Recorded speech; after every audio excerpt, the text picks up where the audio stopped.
So I'm going to have to push back a little bit on your assumption that there was universal acceptance of Okay.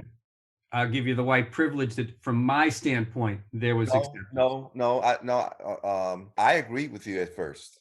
I was in total agreement with you that there was universal acceptance, but our universe wasn't wide enough. Even in the 70s, we had we don't know that everybody watched Roots. You didn't, No. right? And and now I realize that was a very naive statement. There was a segment of the country that did not watch Roots. They you couldn't have made them watch Roots. You couldn't have tied them down, Yep. right? And this is why we're so polarized. Welcome to Peter and Phil's Courageous Conversations, a podcast addressing race relations and social issues in hopes that you'll be inspired to do the same. Now, let's begin our conversation with your hosts, Dr. Peter Weinstein and Dr. Philip Nelson.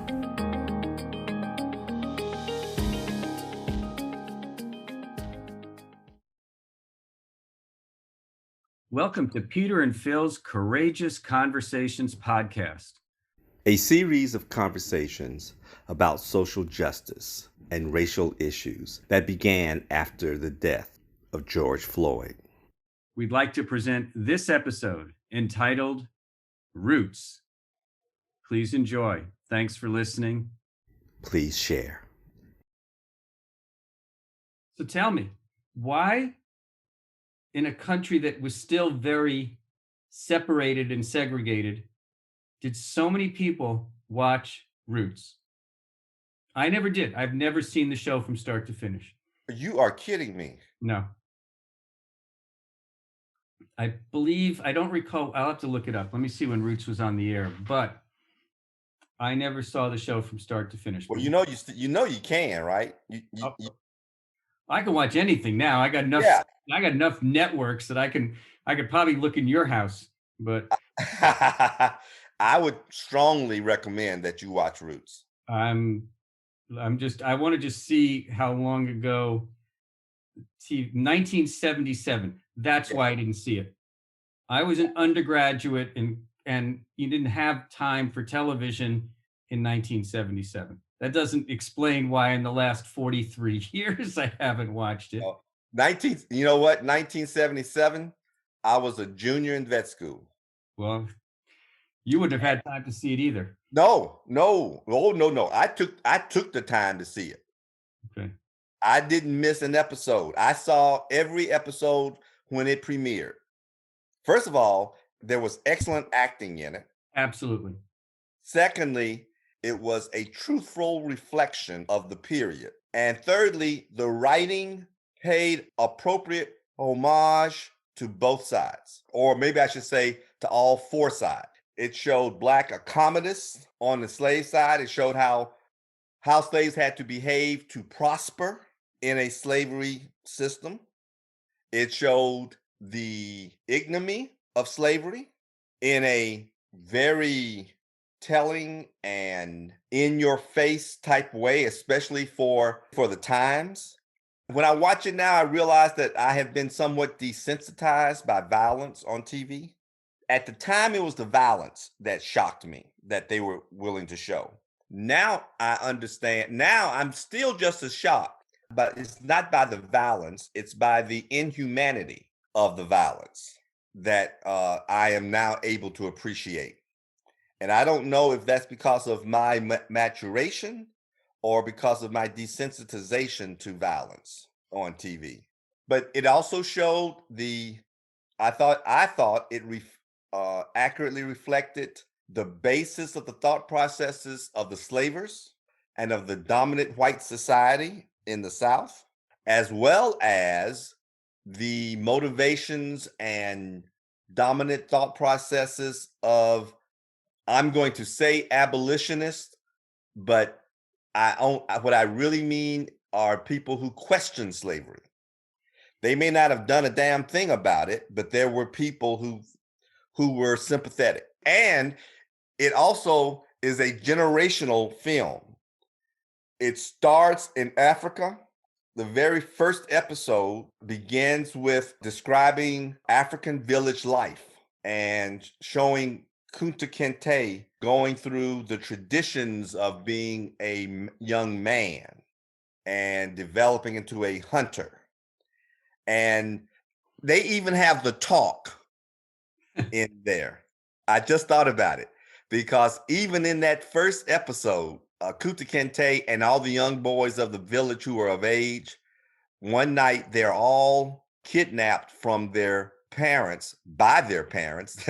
They were all blindfolded and taken out of bed and taken into the jungle. And they spent a week or two with their male parents and elders, being told that they were about to be recognized as men, and they had to go through these lessons. And one of the lessons, well, one of the things they had to do was catch a bird with their hand. They had to catch a certain bird, that a land bird that couldn't fly, and they had to bring it back. And they couldn't come back until they brought it back. And Kunta Kinte, while he was trying to catch a bird, ran across slavers. He saw slavers taking a line of black people that were shackled toward the beach. And he got back to the group and informed them what he had seen. And then they had to talk. That night, they talked about, I forgot what they called the white man, but they talked about what he smelled like. I forgot what they said. If you get this smell, then you know the white man has been around or is around, and be careful. But that was the beginning of our talk, how to be careful around the white man. I just thought about that. But anyway, it goes from Africa to the 1960s, and it follows the lineage of Kunta Kinte to the author of Roots, Alex Haley. Alex Haley. So yeah, I would definitely recommend that you watch it. No, I will. Now, my question, so mid-70s, Vietnam War's over. America is it's after the Civil Rights Act. We're just recovering from Vietnam.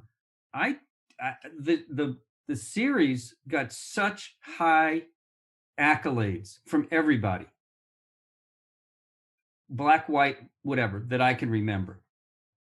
Everybody, it was a must see. Everybody was waiting for it to be replayed again. This was obviously before DVR or VCRs and everything else. The mindset of people seems to have been different at that point in time.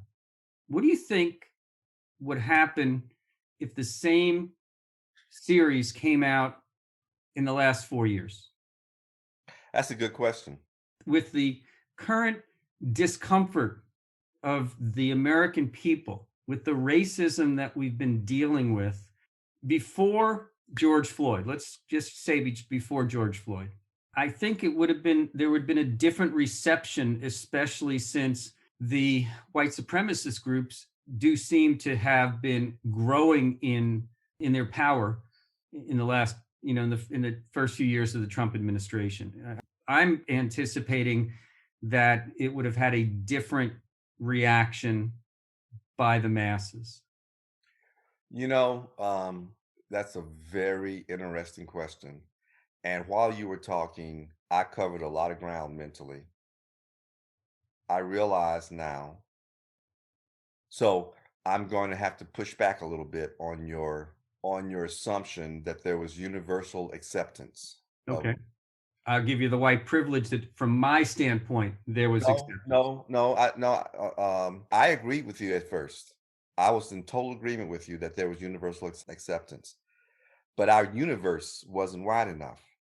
Even in the 70s, we don't know that everybody watched Roots. You didn't.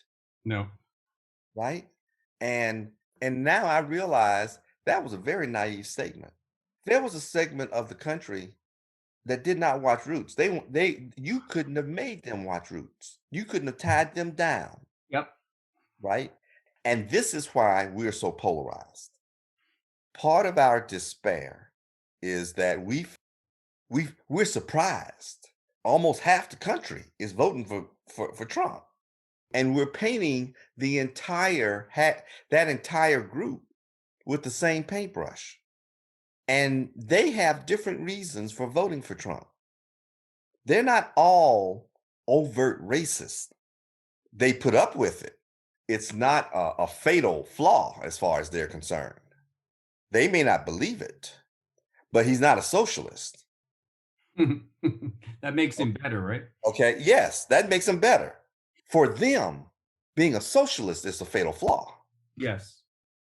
Okay, and one of the things I've learned in administration, and I know you've learned this too, is that when you walk into a boardroom and talk to a group and you lay out all the facts, everybody recognizes the facts as they are. What's frustrating about coming to a consensus is that everybody adds the facts up differently. Mm-hmm. You know, we're used to math. Math is 1 + 1 is 2. 2 + 2 is 4. So when you walk in trying to convince a group of something, you lay out the facts in a way that you think is obvious. These facts add up to this decision. But what's not obvious is what you think is important, right? Yep. So some of the facts that you put out there were of such priority that they led you in a certain direction. Okay. But for some of the people around the table, those same facts didn't mean as much to them. Right. It was some of the other facts that you laid out that were more important to them and sent them down a different path. And so our problem is that when I make race or humanism the inalienable right, then I become judgmental of those who choose not to recognize that. Okay. Okay. And so if you align yourself with people who choose not to recognize that I'm a human being, then I assume it's because you agree with them. And even if I find that you don't, the fact that you tolerate them is not acceptable to me. Get back to your question, is that even in the 70s, there was a significant group of people who refused to watch Roots. I bet you McConnell didn't watch Roots either. I know John Stennis didn't watch Roots. I know Eastland didn't watch Roots. I'm sure George Wallace didn't watch it I'm either. sure George Wallace didn't watch Roots. And if they did, I bet you they had a lot of criticism about the story it told. So even though it was the most popular show and everything, it says that there were a lot of people, but that were interested in learning, Mm-hmm. right? But now what happened though is that we then moved forward, and Roots helped us tell the story of inhumanity that occurred in America, and then that's when political correctness became a thing. And while that grew, more and more people felt pushed aside, ignored, and afraid of speaking their feelings. And while they became afraid of speaking their feelings, we were emboldened, which made them even more isolated, ostracized. So that now, like as you said, if Roots came out now, half the country might not watch it.